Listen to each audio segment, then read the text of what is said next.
Hi, it's Sparkle, and you're watching In This Room on MadameNoire. Well, we'll say this first. The documentary was good, and it gave a lot of information I didn't even know. But a few things that I particularly wanted to expound upon was the fact that I didn't leave my niece in the studio by herself. Number one. I saw her that evening walking into the studio to record for my album. And in seeing her, I was just like, wait, what you doing here? Who's with you? Because I didn't see anybody. And she was like, oh, I was dropped off. And I was like, huh? Immediately got on the phone with my sister. What y'all doing? Why is she down here by herself? And then maybe 30 minutes to an hour later, my brother-in-law was walking in the door. So I never, ever left my niece alone, anywhere, for that matter. Another piece that I think was left out actually, is that I just introduced my niece to Robert, which was not true. Yes, I did introduce her, but I introduced a bevy of family to him. I introduced her correctly. Her parents brought her down to the studio, and that's where the introduction happened. It wasn't her by herself. It wasn't me picking her up, and her parents came, and that's how the introduction happened. Like I stated, I introduced most of my family to Robert because we're a musical family, you know what I'm saying? And he had just gotten the green light on a new situation at Interscope Records, where he was taking me, and where my debut album actually came from. And I wanted him to possibly put my family on, you know what I mean? Bless them like he was blessing me. Bring them into stardom as he was about to do with me. You know what I mean? So, and I didn't want to be selfish with my gift.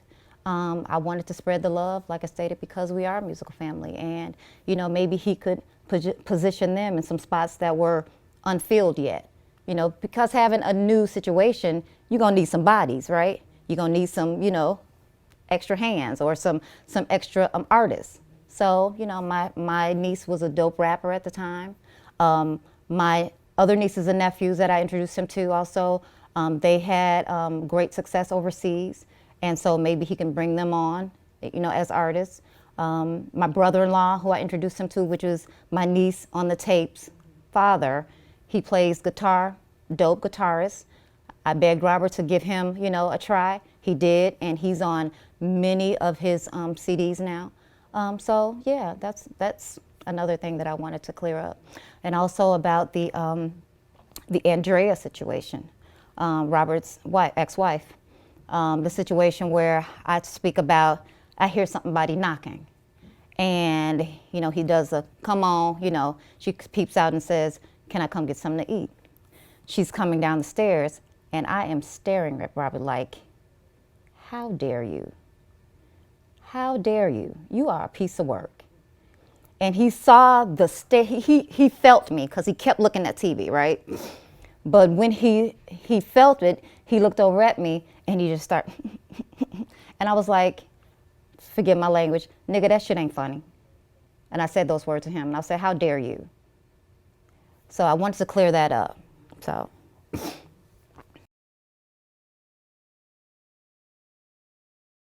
Let's go there. 89, I met Robert. A girlfriend of mine took me down to the studio, and she wanted me to sing for him.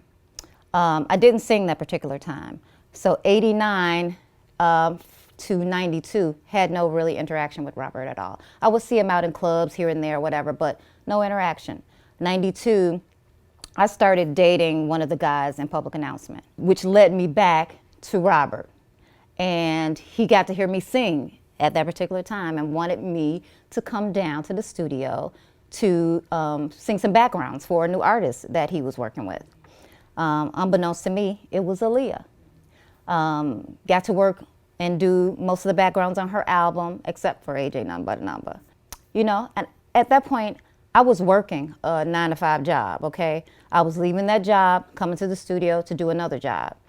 And there was very little, me and Aaliyah interacted, you know, a little bit, but I was there to do a job. So there wasn't much interaction. She was around the studio. There were 3 other girls who Robert had brought on prior to me, brought on, and they were called, they were the group called Second Chapter. I don't know if you listen to Aaliyah's first album and you hear reference of the group Second Chapter. Those are the girls who were backing Aaliyah up, kind of like a R. Kelly in Public Announcement, if you will. So yeah, I didn't see anything out of the ordinary in that time. This was '92 when I came back around and I started singing the backgrounds for her debut album. Now, mind you, her uncle, Barry Hankerson, is there. He's Robert's manager. Her parents are there. I wasn't thinking of, or even think to look for anything, you know, at that particular time. So, you know, I was there to do the job. Like I said, I would go home, come back, go home, come back and do the, you know, same job over and over again until we were done with the Aaliyah project.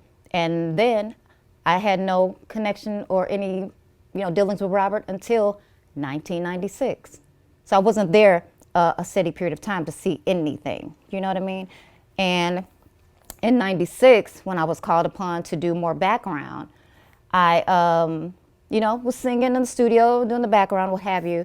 And 2 songs in, he came into the booth with me and he was like, look, we're not just gonna be working on anybody's CD this time. This is yours. And I'm like, yo, whoa, all right, let's go. You know, of course I was elated by it because I'm like, yo, I'm about to work on my own stuff now. This is about to be great. That happened, '96, going to '97 is, I want to say '97 is the year I introduced my niece to him. Early '97, I do believe. And then there was a hiccup. And the hiccup was, I had a boyfriend. Robert didn't want me to have a boyfriend.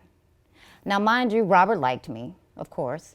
Not of course, but Robert liked me. And I wasn't giving in to his advances toward me. You know, he was a handsome guy, but I wouldn't go there. You know what I mean?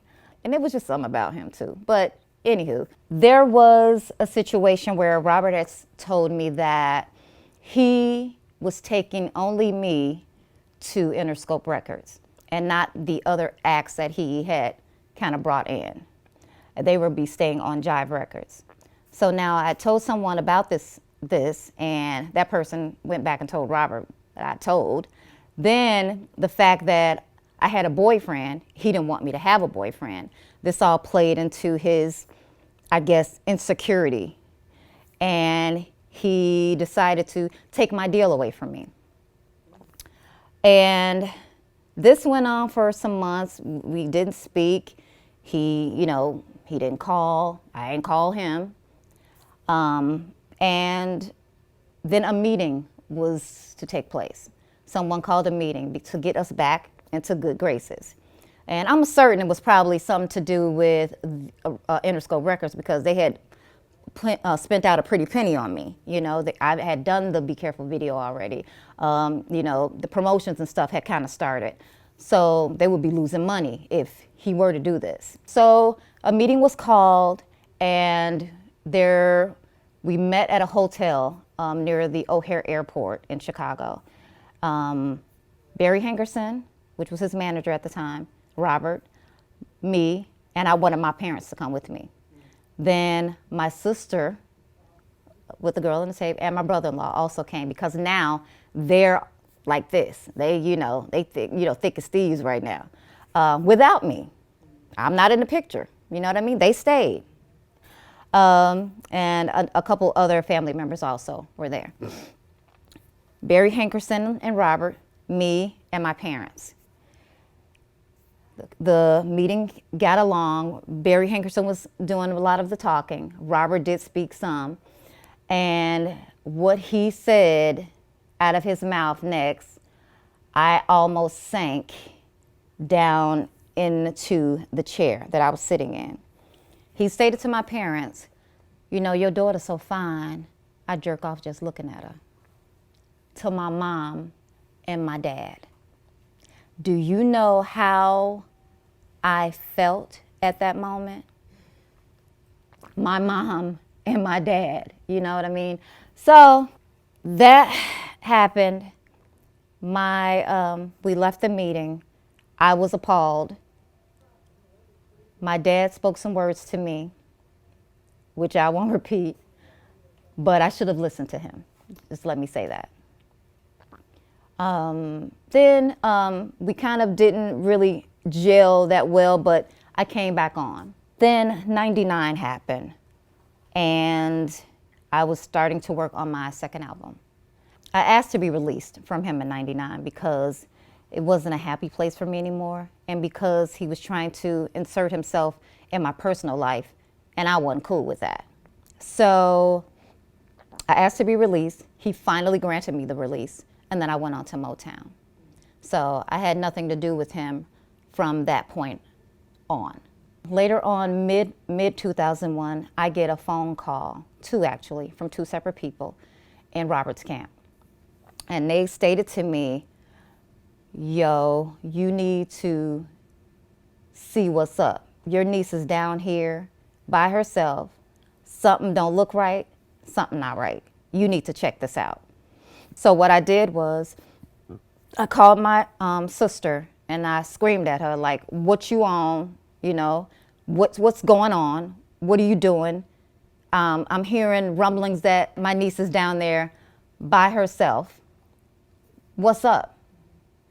So she was like, oh no, everything is cool, you know, nothing is going on, you know, just oblivious, naive, or whatever she is at this point.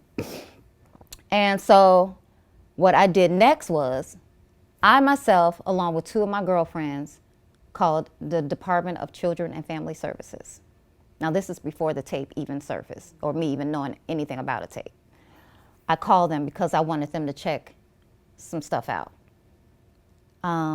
And they did. They came out to my parents' house. They spoke to my sister-in-law, my sister and my brother-in-law and my niece. And my brother-in-law stated to them, oh, nothing is going on. No, no, no, because if anything was going on, I would deal with him. Okay. So, of course, they felt that I'm the culprit. I did that deed. I called that number and had them investigated, you know. So now they've taken a back seat and I'm not included on anything at this point. If I enter the room, it's crickets, you know what I mean?